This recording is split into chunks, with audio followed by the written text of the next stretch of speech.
What's going on, guys? It's Cimo, and welcome back to another episode of Why These Cards Are Banned. We've covered every effect monster, every synchro monster, every fusion monster, and this episode we're covering Xyz. So be sure to check out the description for the links for the previous episodes if you missed those, but let's go ahead and dive right in. Lavavo Chain is a fire rank 4 Sea Serpent Xyz effect monster with 1800 attack and 1000 defense. It requires 2 level 4 monsters to make, and once per turn you can detach 1 Xyz material from this card to activate one of these effects. You can either send 1 card from your deck to the graveyard or choose 1 monster from your deck and place it on top of your deck. Foolish Burial is limited for a reason, but Lavavo Chain allows any deck capable of making rank 4 Xyz plays to have access to Foolish Burial at all times. Lavavo Chain was notorious during the Jinlock Nekroz format discussed in the first episode of this series, allowing Nekroz players to immediately overlay their Manju or Senju and Nekroz of Unicorn for Lavavo Chain to dump their Jin to the graveyard and lock their opponent out of playing the game. Lavavo Chain was also infamous for making both Infernity and Clownblade 2 of the strongest decks in their respective formats. As Yu-Gi-Oh! Has aged, the extra deck has become an increasingly more powerful and versatile toolbox, and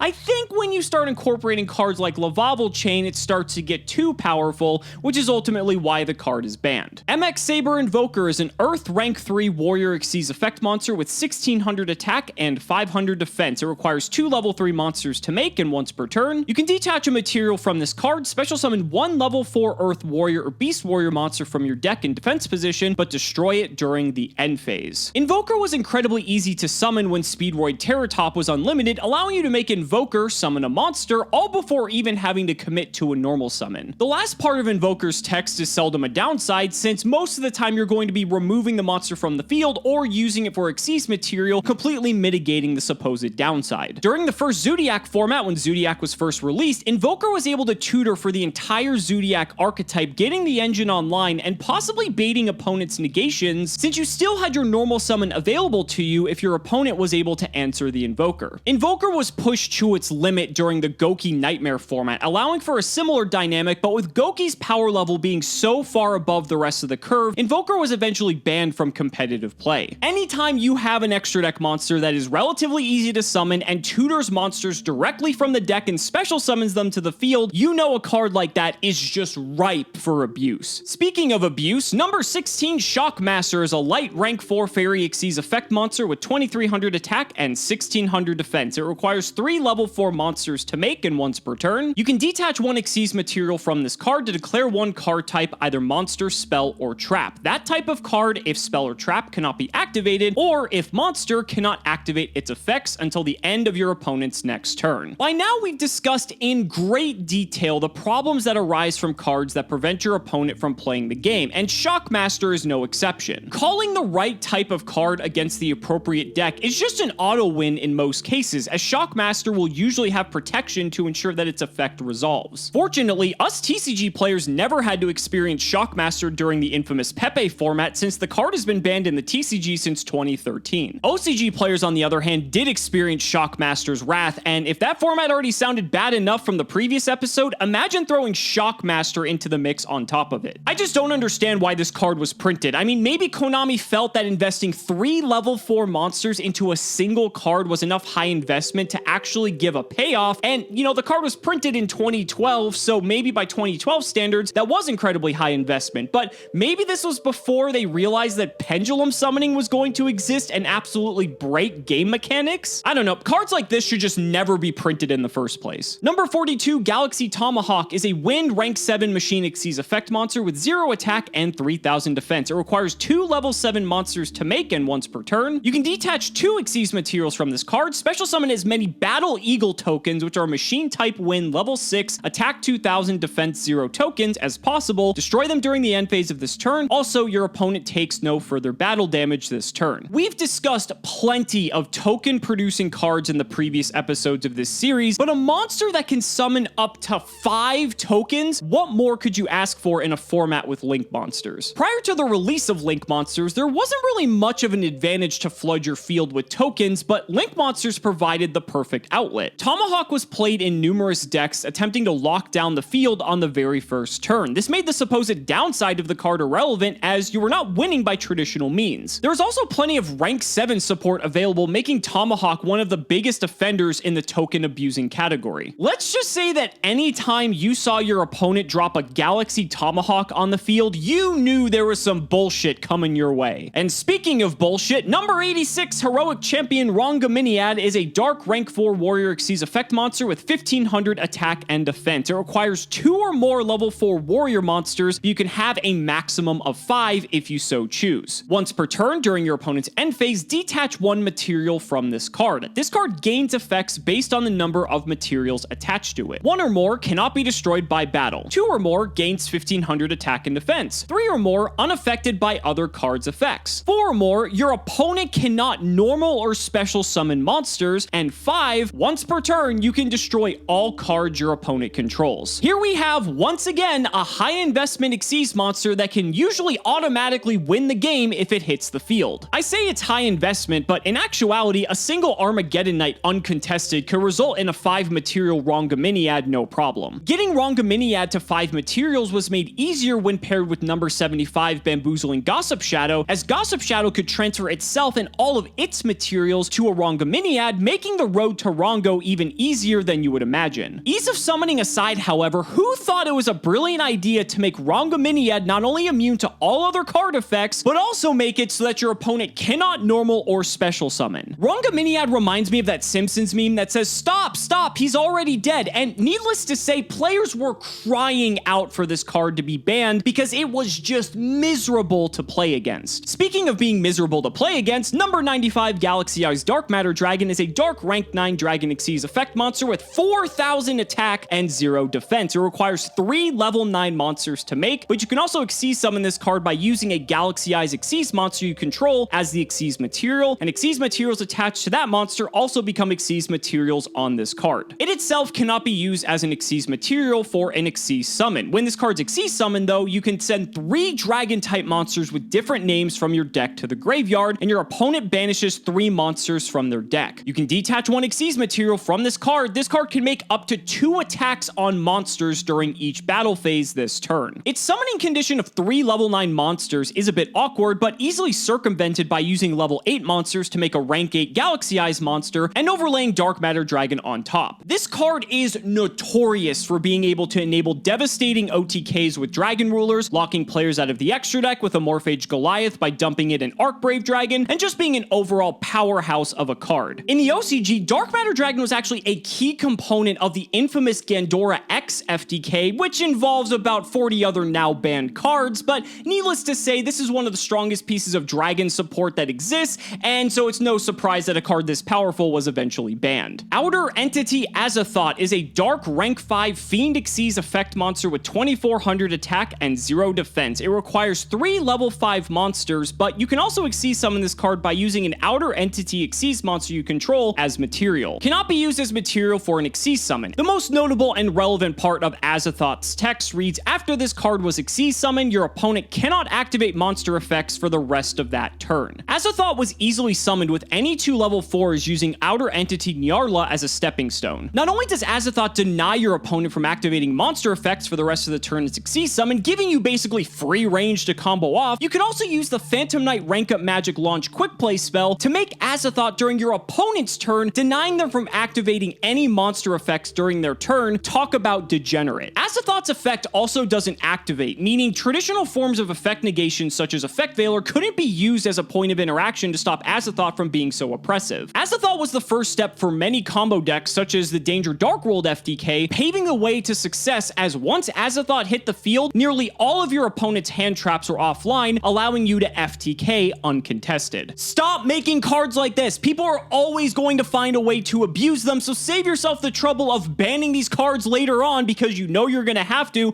and just stop making these types of cards. Salomon Great Mirage Stalio is a Fire Rank 3 Cyber Xyz effect monster with 2000 attack and 900 defense. It requires any 2 level 3 monsters to make, and you can detach 1 material from this card, special summon 1 Salomon Great monster from your deck in defense position. Also, you cannot activate monster effects for the rest of this turn except fire monsters. If this Xyz summon card is sent to the graveyard as material for the link summon of a Salomon Great monster, you can target 1 monster on the field, return it to the hand. You can only use each effect of Salomon Great Mirage Stalio once per turn. This may seem like one of the weakest Xyz monsters we've discussed up till now, but it's one of Salomon Great's key play starters and helped propel the deck to tier 1 contention for several formats. formats. Many of the Salomon Great monsters that special summon themselves to the field are in fact level 3, and there's plenty of generic level 3 support that could also make summoning Mirage Stalio a breeze. Mirage Stalio is essentially just MX Saber Invoker, but specifically for Salomon Great, and as we discussed before, when a card is able to not only be easy to make, but special summon monsters directly from the deck, it's fantastic. But Mirage Stalio has the additional upside of being able to bounce an opposing monster back to the hand when used as link material, making it easy to chain block and difficult for your opponent to interact with. While Mirage Stalio isn't a necessary combo piece in order for Salomon Great to function, the consistency definitely helps, and similar to Orcust Harpor, most players feel as though Salomon Great Mirage Stalio was hit just to knock Salomon Great down a peg and allow other decks to be able to be at the top of competitive play, just because Salomon Great was the best deck of the format for the better part of a year, and Konami typically doesn't want decks to be that good for that long. But I'd be curious to know what you guys think, so be sure to let me know down in the comments. Oh boy, Teller Knight Tolomius is a light rank 4 Warrior Xyz effect monster with 550 attack and 2600 defense. It requires 2 or more level 4 monsters to make, and once per chain during either player's turn, you can detach 3 Xyz materials from this card, special summon from your extra deck 1 Xyz monster that is 1 rank higher than this card, except a number monster, by using this face-up card you control as the Xyz material. This is treated as an Xyz summon, and Xyz materials attached to this card also become Xyz materials on the summon monster. You can detach 7 Xyz materials from this card, skip your opponent's next turn, and during each player's end phase, you can attach 1 Stellar Knight card from your extra deck to this card as a face-up Xyz material. Tolomius is just absurd, as it allowed you to cheat out rank 5 Xyz monsters in rank 4 focus decks. This was yet another devastating piece of the infamous Pepe strategy, allowing players to make Cyber Dragon Infinity by overlaying it on top of a rank 5 Cyber Dragon Nova that was special summoned off of Tolomius. This type of card design just breaks the whole purpose as to why cards are classified with specific attributes in the first place. When you're picking cards for a deck, it's all about trade-offs. When you're playing a level 4 focus deck, you're gonna have a different pool of monsters for the extra deck than if you're playing a level 5 focus deck. But Tolomius just broke that barrier entirely, and that's ultimately why the card had to be banned. Wind-up carrier Zenmaity is a water rank 3 machine Xyz effect monster with 1500 attack and defense. It requires 2 level 3 monsters to make, and once per turn, you can detach 1 Xyz material from this card, special summon 1 wind-up monster from your hand or deck. When a face-up wind-up monster on the field is destroyed and sent to the graveyard, except during the damage step, you can detach 1 Xyz material from this card to target that monster, return that target to the hand. The notorious wind-up hand loop uses Zenmaity as a central combo piece, a starting 2-card combo of Wind-Up Magician and Wind-Up Shark in tandem with Zenmaity, as well as other combo enablers such as Wind-Up Hunter, would ultimately result in ripping every single card out of your opponent's opening hand before they even had the chance to play the game. Zenmaity is a bit of a weird one, as the OCG actually took a very different approach to this, and instead of banning Zenmaity, they actually have Wind-Up Hunter banned and actually allow for Zenmaity to be legal at 1 copy. A lot of TCG players feel we should follow the OCG's logic on this one, allowing Zenmaity to be limited and possibly allow for wind-ups to have a little bit of breathing room and make them slightly more playable, minus the dreaded hand loop. But again, I'm curious to know what you guys think, because there's definitely an argument for both sides. Zoodiac Broadball is an Earth rank 4 Beast Warrior Xyz effect monster with question mark attack and defense. It requires 2 level 4 monsters and once per turn. You can also Xyz summon Zoodiac Broadball by using 1 Zoodiac monster you control with a different name as Xyz material. If you use an Xyz material, any Xyz materials attached to it also become Xyz materials on this card. This card gains attack and defense equal to the attack and defense of all Zoodiac monsters attached to it as materials. Once per turn, you can detach 1 Xyz material from this card, add 1 Beast Warrior type monster that can be normal summoned or set from your deck to your hand. Broadball is just bonkers, since not only was it generically summoned using only 2 level 4 monsters, but it can search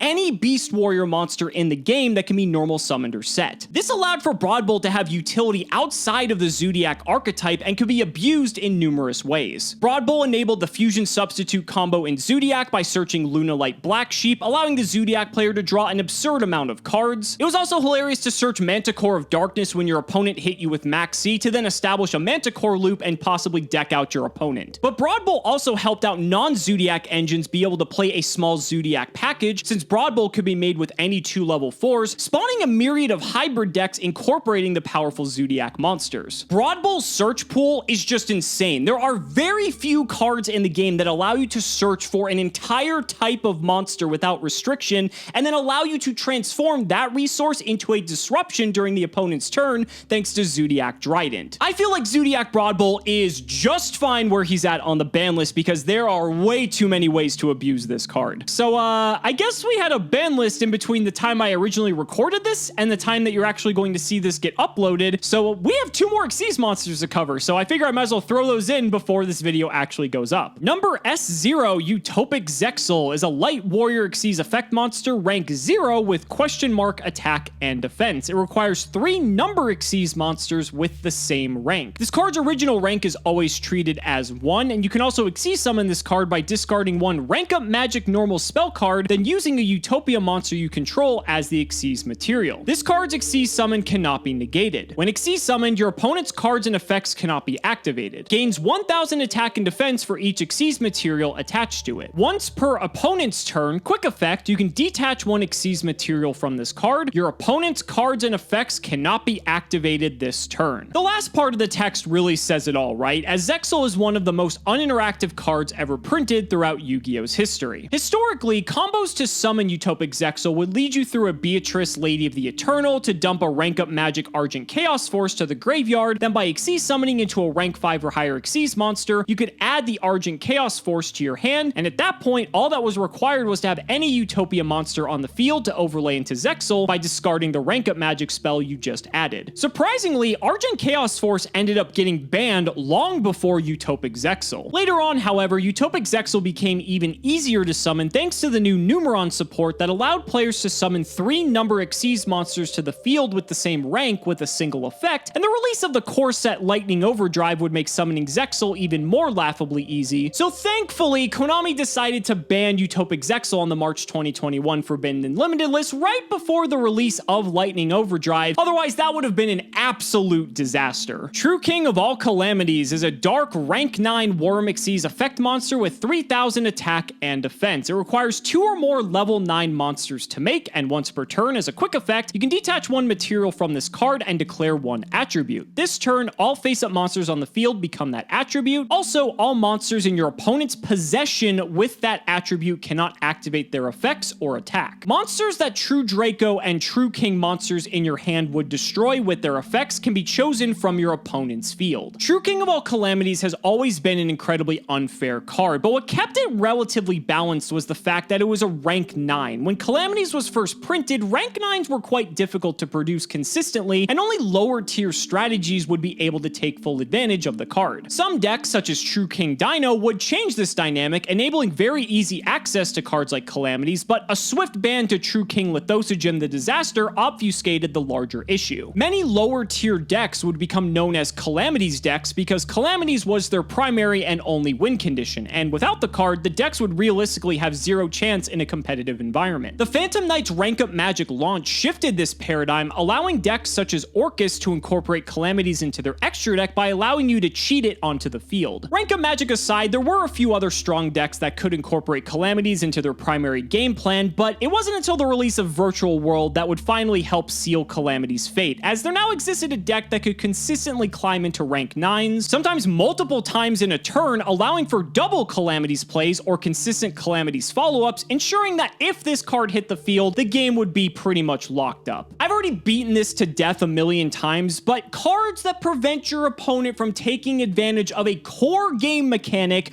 probably shouldn't exist in the game. Do we really have to keep doing the same song and dance? There was an outcry for Calamities to be banned years ago from many people in the community, myself included, because we knew this card was strong. We knew this card was a problem. It just took the right shell and the right deck and archetype that could produce rank 9s a lot more efficiently to fully take advantage of how powerful Calamities was, and then Virtual World came, dominated the format for like 6 months, and that ultimately is what got Calamities banned. It obviously was going to happen eventually, but I guess Konami had to sell Phantom Rage somehow. And just like that, ladies and gentlemen, we have now covered every single banned Xyz monster on the Yu-Gi-Oh! Ban list. But stick around for next time, because we're going to be covering the Link monsters, and these cards have only been banned within the last couple of years, so how bad could they possibly be? Be sure to stay tuned and find out. But let me know down in the comments what your favorite part of the video was and what card you're looking forward to. Thank you all so much for watching the video. Be sure to like the video as as always, subscribe to the channel for more amazing Yu-Gi-Oh content, and if you found this video informative,